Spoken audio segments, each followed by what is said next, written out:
I'm Grace White. On May 18th, 2018, a shooter walked into Sante Fe High School, killing 10 people and injuring 13. For the last 5 years, I've covered this story. I've met with survivors as well as the families who've lost their loved ones. And now I want to share with you my latest conversation with 6 of them as they talk about how their lives have changed and what they're still fighting for 5 years later. First, let's introduce ourselves. Tell me who you are and how the Sante Fe shooting has changed your life. We'll start with you, Gail. Okay. Gail McLeod. My son is Aaron Kyle McLeod. We lost him on May 18th. And it's just redefined your whole life. You kind of are stuck in that position forever. You know, your life is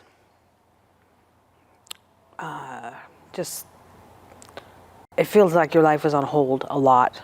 You want to do things, you want to go do things, but you're missing a part of what was just your family unit. And now you have to try to pick up the pieces and move on without a major part of it. That's what May 18th did to us. I'm Flo Rice, and I was shot in the Sante Fe shooting. Our lives have been defined as before and after now. I'm very, very grateful to be alive, and I feel like I have to keep fighting to make a difference in school safety. That's something that I guess it's kind of part of survivor's guilt. You feel like there's not enough that you can do because you did survive. But I'm very fortunate and I'm very grateful. I'm Scott Rice and Flo's husband, and for the past 5 years I've been supporting Flo and her recovery and day-to-day life after this tragedy that happened and took our future from us, and it took our hope and our joy, took everything from us, and it's like Groundhog Day for us every day. What shoe's going to drop? What the next disaster is going to happen to bring you back to that day? And then we have these anniversaries that just remind you, and it's never going to end, it feels like, for us. So it's been a long 5 years. Joe Tisdale, my mother, Cynthia Tisdale, was murdered that day, along with way too many. She was a matriarch of our family. She kept it all together. So with her gone, everything changed. Dynamic with brother, sister, everyone. I mean, it's never been the same. And then we get no closure, no nothing, even still 5 years later, and nothing's happening. And this can still just be living pretty much freely inside of a hospital, and we get no answers. So, yeah, it's just changed a lot. I'm Rhonda Hart. My daughter Kimberly was shot and killed at the school shooting 5 years ago, and it's weird. At some point, it feels like we've just been on a train that's moving very fast and time has really flown by. And then at the same time, when we have another mass shooting event, it just reverses you right back to our shooting day, and you just like spiral out of control. But at the same time, so losing Kimberly just sent me in really to the pits of hell. But I've also been able to do some really awesome things in her memory, and I'm really grateful for those new positive experiences. I'm John Barnes. I was the officer that was working at Sante Fe when the shooting happened, and I obviously was shot in my arm, and yeah, I don't know, I could go into details about all that, but obviously it changed my life, and frankly, I'm just grateful to be alive and grateful to be here. like everyone, I wish it would finish. You know, every summer this comes up. I don't know about y'all, but I always think about, okay, is this the summer that's the trial's going to happen? You know, am I going to have to scrub, you know, everything for the summer and or plans? And I'm really tired of that. 5 years later, here we are. What's changed and what are you still waiting on? We're waiting on everything. It's just a waiting game for us. We're just spinning in circles. We have no direction most of the time. So we're always just reacting to things, and so many things set us off. And with PTSD, Flo has a lot of PTSD. I have just a little bit, but just like if you go back to the school for an event or for anything, you know, it's like you relive it, that moment. And 5 years does not mean anything when you're dealing with these issues. It's a long time, and we don't see any future trial. It doesn't seem like it's in our future, because everything's against us. We lose every case. We lose every motion. We're used to losing with the new judge. Of course, we thought, hey, things are positive. Look, it's moving forward. We might see some action, and we might have some traction here. But and then, of course, with him getting dismissed, it's like, this is par for the course. This is how it's going to go. And so that's why, you know, we all focus on what we can make a difference in, and try to do the positive things to keep the next school shooting from happening. We have focused on school safety after the shooting, and worked with our representatives and senators to get school safety bills passed, and we thought early on that we'd made progress and something might change. And then when Uvalde happened, that just ripped the rug right out from underneath us. None of the things passed made any difference at all. You know, I think that she brings up a good point. I don't know all the details of that, but the truth of it is, no matter how many laws you pass, no matter what you do, people still have to take ownership of those things and do those things. And so I think for too long, people only think of it as a law enforcement, mental health thing. There's tons of other things that go into this. For instance, cameras. I mean, there isn't a school in the United States that does not have a camera inside the school, and no one talks about that and what that can do to help get people there faster, get information there quicker. You know, in Sante Fe, it could have helped. If we had been monitoring the cameras all the time, I could have kept Flo from walking down the hallway. I could have yelled at him. And the way we've trained for that. And for the life of me, I can't understand why something as non-controversial and as simple as monitoring cameras. The alert report, that was, and I read that thing twice. Not one time was camera even mentioned in those reports. Not once. So why is it that we're not talking about somebody getting on the cameras and getting information to people as fast as possible? For the life of me, I can't understand that. No one is going to say that's not a good idea. No one is going to say monitoring cameras is not a good idea. So why are we taking so long to monitor cameras? It's something very simple. We're still attacking this like we did 20 years ago, as far as how we react to a scene. The truth of it is, at every single one of these school shootings, there are cameras. And if we would get someone to monitor those cameras all the time, at the very least, it would get the information there faster, and perhaps save lives in terms of one person being shot instead of 10 people being shot.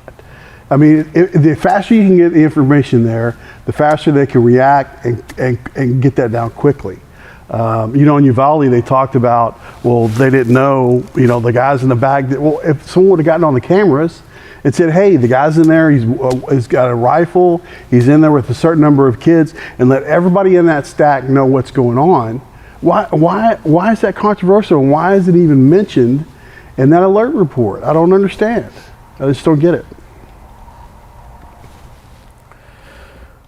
It feels like our children's lives are expendable. There's a certain amount that's acceptable, and that nothing's going to be done until it reaches a certain point, or a certain person's child that has enough power to do something can, you know, use their power and their force to make a change. But I guess there's a number that's, you know, cost risk analysis been done, and they're not there yet. When Uvalde happens, when San Jacinto County happens, when the shooting at the Allen Outlet Mall happens, how does that impact you? Just brings it all back. It just brings it all back. Yeah. I mean, you know, because I feel for all the families everywhere, all over, and I'm blessed to have as many years I did my mom, and you know, my friends here, they lost their children, which I can't imagine, you know. And then you see it happening again, and it just all comes back. Yeah. It all comes back, and you see no change, no nothing. What I hear from Washington is more gun control than anything else. And it's not the gun that does it, truly. You know, we need to work on fixing these things, doing the cameras, holding people accountable. And I feel as if sometimes they don't want anything brought out to the public, because then there's gonna be people that have to be held accountable. And I believe there's too many things swept under the rug, and they want to push a different agenda and not the lives of all these people that are worth it. We have had one positive thing happen, and that was not due to our senators, our House reps. It was due to our attorney. Because of him, now Lucky Gunner is age verifying. Our shooter got his ammunition by checking a box and saying he was 18 and had it shipped to his door. Well, now that our attorney found out the Lucky Gunner sold him the ammunition, he went after them, and they've stopped. They're now age verifying. There will be no more checking a box and sending off ammunition to a 17-year-old kid. But by us winning our lawsuit, it was able to impact in Colorado, because the Aurora movie theater shooter also bought his ammunition from Lucky Gunner using his dad's credit card. And the family that sued Lucky Gunner that time, Sandy and Lonnie Phillips, they got hit with PLACA, which is the gun immunity laws. And just a couple days ago, they were able to repeal PLACA in the state of Colorado because of how we had fought and won against Lucky Gunner the second time.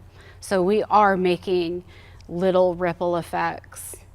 Well, I'm very thankful to Clint McGuire, because he made this happen, and he did it out of his own pocket. He and his wife did it just out of their own pocket and did not charge us.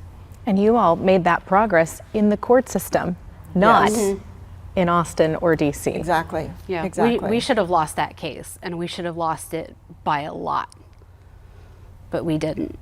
But I know many of you have made countless trips to Austin on your own dime. Yes. Yep. Do you feel like lawmakers are listening?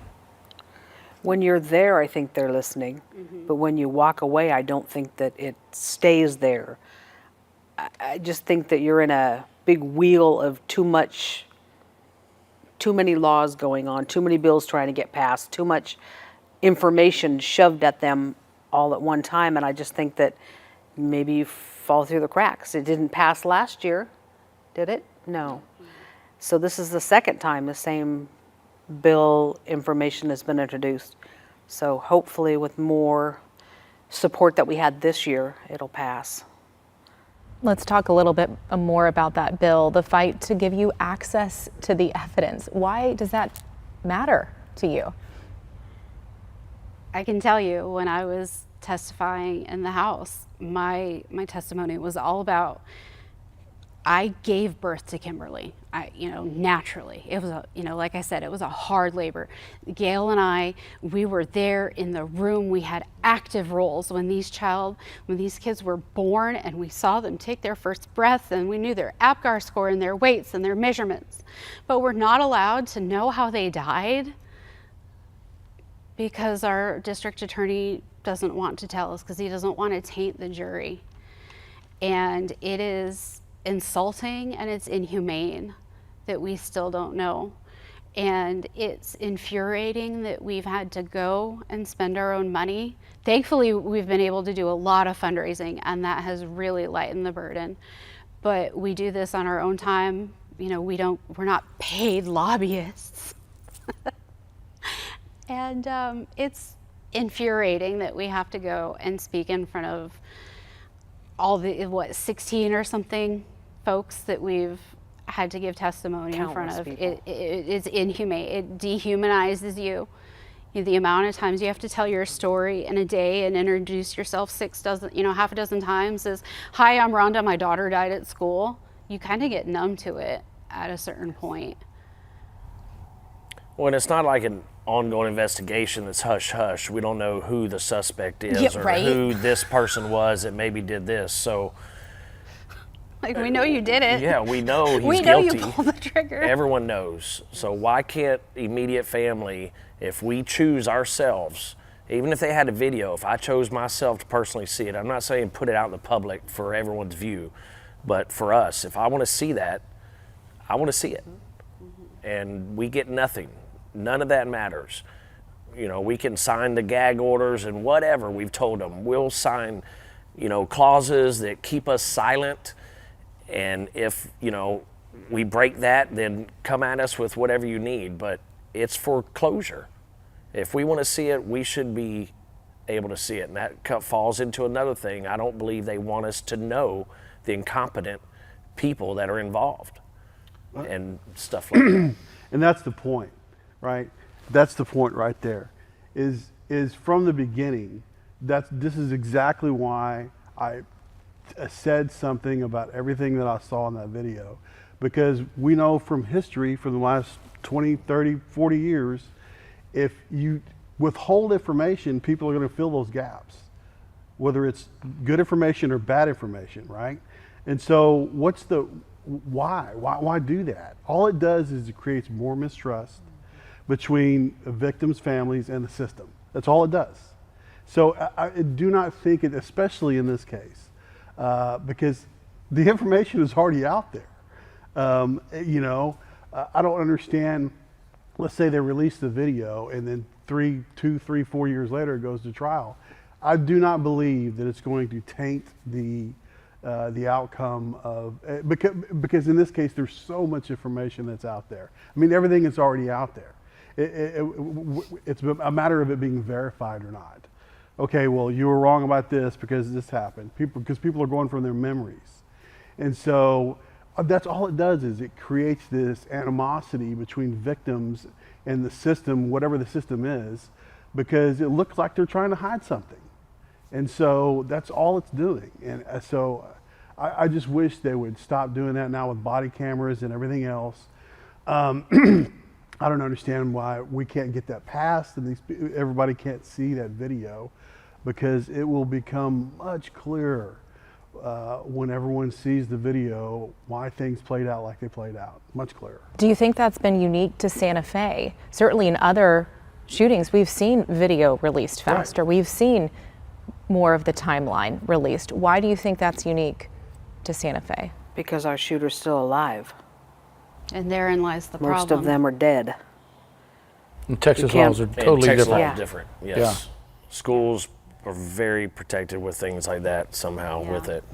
That's what they're saying with the Uvalde, because that guy died.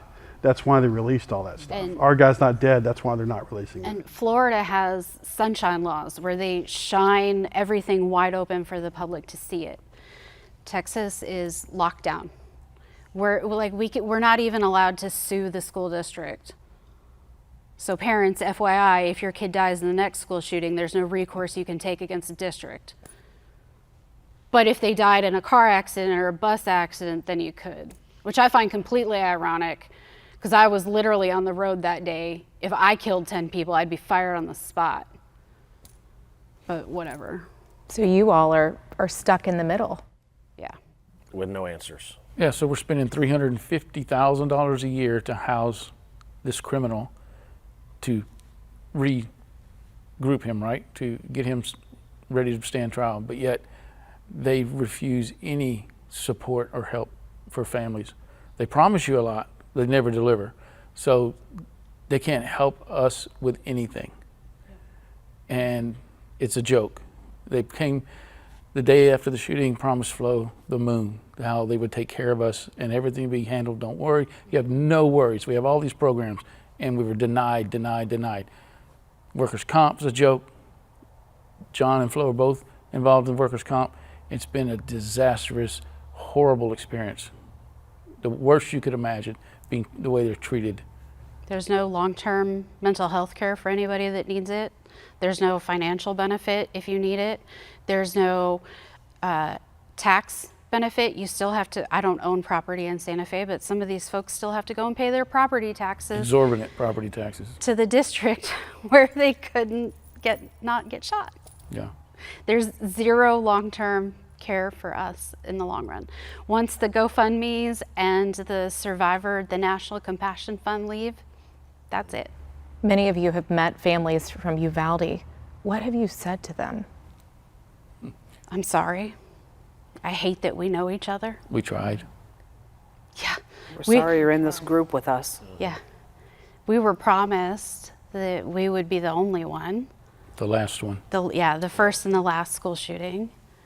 And here we are. I jokingly call it the Dead Kid Club, and the music sucks, and it plays all night, and the bouncer is really rude. But it's a pretty exclusive club in Texas. At some point, districts are going to have to be looked at, and somebody's going to need to ask these districts, well, did you do everything that the law allowed you to do to keep this from happening? And the answer to that is no. No. Their districts aren't doing everything the law allows them to do, right? Because some of those things are considered controversial. Well, they have sovereign immunity. At some point, people need to say, okay, well, the law allows you to do these things, and you didn't do these things. Why not? Like the key for substitute teachers. It Exactly. was in the law. Yeah, we thought it was a law, but it's not enforced. And they knew it wasn't enforced, like many things. There's no law that says how many number of police officers you can have in a school. If they want to put 10 police officers in a school, they can do that. Now, nobody wants that, but at some point somebody needs to ask, why didn't you have an officer there? Why didn't you have someone on cameras? Those things are already there for people to take advantage of. So at some point, we have to say, well, okay, well, here's things you could have done, but you chose not to do them. Because right? it's not And uniform. So at some point, we have to say, okay, why did you choose not to do that? And since they're independent school districts and they're elected, you can't hold them responsible. And each one of them makes their own choices. And that's the problem. Nothing is uniform. We don't have a set guideline of this is what the minimum requirements are for every single school in the state of Texas. Now we have a new law passed where they're going to have panic buttons and an officer in every campus. But that officer can be qualified as a marshal program or a a hired person from the county or whatever, but doesn't actually have to be a police officer. So there's some things coming, some change, little incremental changes are coming, but with their immunity, you cannot hold them responsible. We learned that early on with our school district when they turned their backs on us, and it took us a while to look at them and why aren't y'all listening to us? We're stomping our feet, we're screaming and yelling, and they just look at you like it's going in one ear and out the other, and it didn't matter. So we wasted our time. They use their funding for things they want to use their funding for, not. And the truth of it is the bottom line is what they're saying is right? If you put the bar for what you can sue on, they're going to meet that bar, right? The reason you have lights in parking lots everywhere is because 30 years ago, lawyers were suing because you didn't have lights in parking lots and people were being robbed. So lawyers came in and they started suing, and now you have lights in all these parking lots, shopping centers and things like that. Things happen like that because the law says if you don't do this, then you're going to have to pay a price. And maybe that's the answer. Maybe we need to raise the bar for what you can sue school districts for, and find a median for that. But like I said, at some point the districts have to be responsible for themselves as far as what that minimum is, and that's we could go on all day about what the minimum is. Like I can't stress this enough. I went to the school voucher talk the other night, and they were talking about parents being involved in the child's curriculum and what books they read and such like that. I moved my son out of district after the Santa Fe shooting. We're now Dickinson ISD. Last year he started at the 9th grade center. I can't tell you how much that messed with my head. I encourage parents across the state that if you think your building is not up to standard, go and schedule a tour. Walk every single hallway that your kid is going to walk. Check every single door if you have to.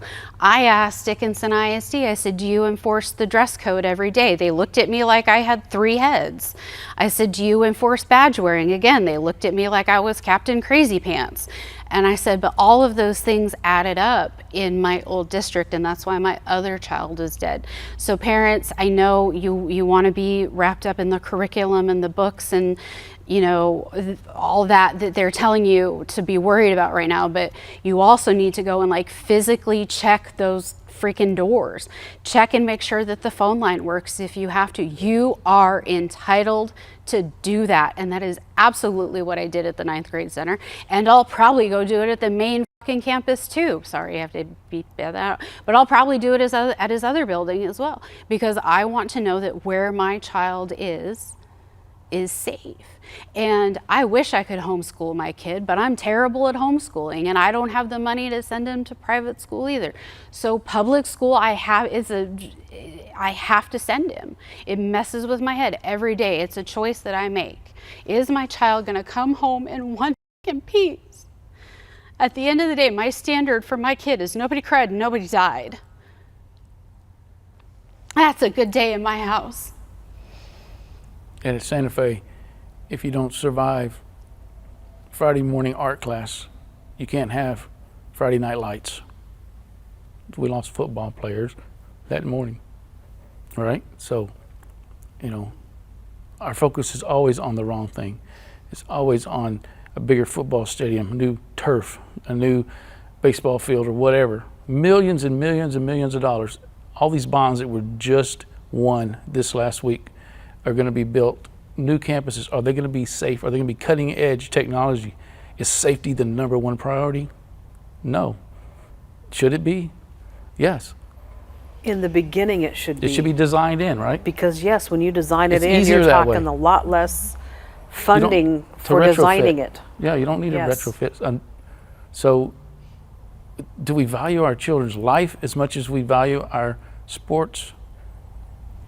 No and one our can awards? comprehend that it can happen to you. It is too horrific to put yourself out there, but parents have to put themselves out there because it can happen. And the odds are getting greater every day. She was talking about parent. I asked my daughter 2 weeks ago, do they still check your ID at school?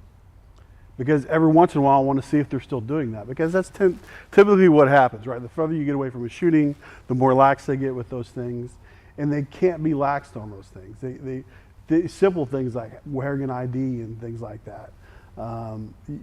Parents have to get involved, and we all have to take responsibility for that. Not just the legislature, not just the police officers, not just the district, not just the parents. It has to be everyone getting involved in solving that. Yep. Volunteer to be the room parent, for crying out loud. Yeah. Now there's a new club. So not only are there more and more people who are connected to a mass shooting, somebody you know, some relative, and everybody says it can't happen here. I've heard that everywhere we go. Now there's a new club of people who are in multiple mass shootings. 2 or 3 times they have been in a mass shooting, survive Columbine or survive Sandy Hook, go to college, have a mass shooting while you're in college, you were in junior high or elementary. Now, we know several people who have survived 2 mass shootings. I wanted to ask you about the trial. 5 years later, here we are. Do you think it's ever going to happen? It doesn't feel like it. No. No. Nope. I don't think so. I think he'll be civilly committed. At some point, they'll have enough evidence that he will never be able to stand trial. And so he'll be for life in a mental hospital at our expense. And this is not a hospital that, it's kind of like a big hotel in a sense. He can roam outside, he can go everywhere. He can go to an art class and color where he killed my mom and other children. So he has access to that, but my mother and all these other children don't have access to that. He's not in a cell. I mean, if you look at the videos and the things that have gone on there and people investigating that place, he's living it up. He just can't drive to a convenience store. It's a dorm setting. Yeah. He lives in a dorm type setting. I have a lot of opinions on criminal justice, but maybe he should be just a tad bit uncomfortable.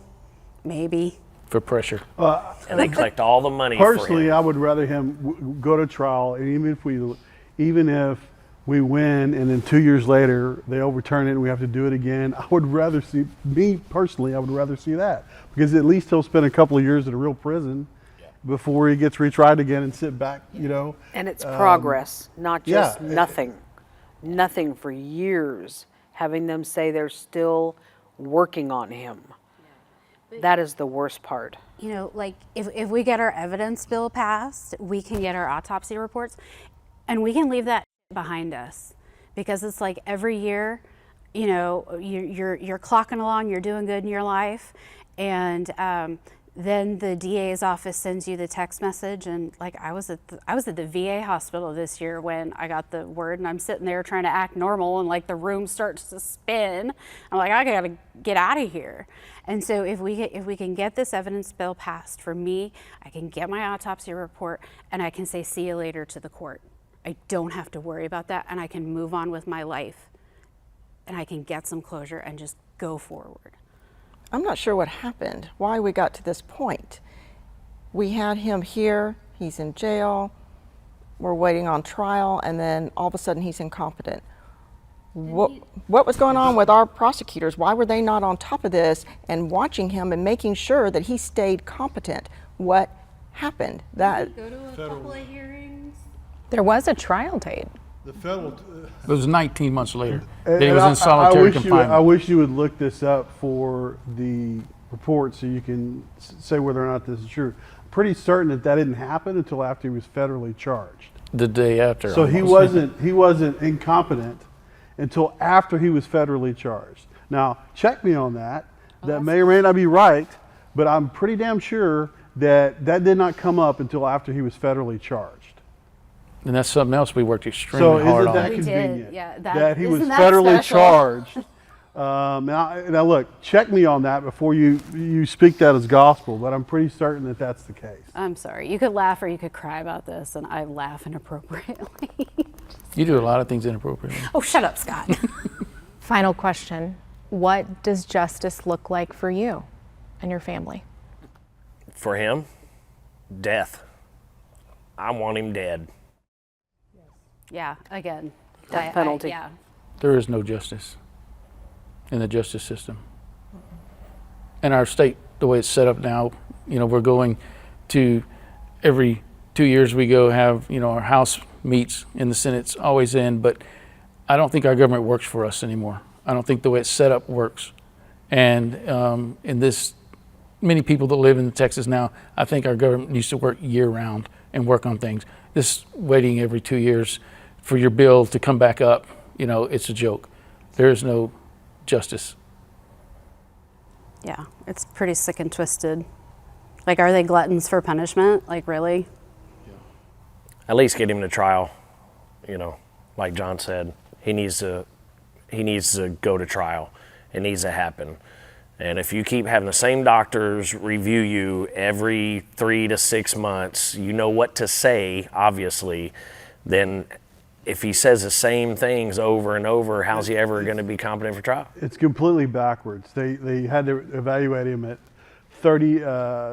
90 days, and then at 6 months, and then a year. And after a year, they only have to do it once a year. Well, that should be completely inverted, right? Evaluating him in a year, and the longer he's there, the more times you should have to evaluate it. It creates some kind of pressure, right, to get him better. Do your job. I mean, if they only have to do that once a year, there's no hurry. Hey, we'll just sit back and wait for the next report to come up for the next year. And then we'll work on it then, so we can show, here's what we're doing. There's no pressure for them to make that happen. And the defense knows that, and then that's why they fought so hard to remove this judge, because the judge was going to have independent evaluations, not state funded, not funded to the hospitals where they get paid for him being housed there. And I'm hoping this new judge will do the same thing. And he totally can do that just like the other judge did. So they can't keep removing judges.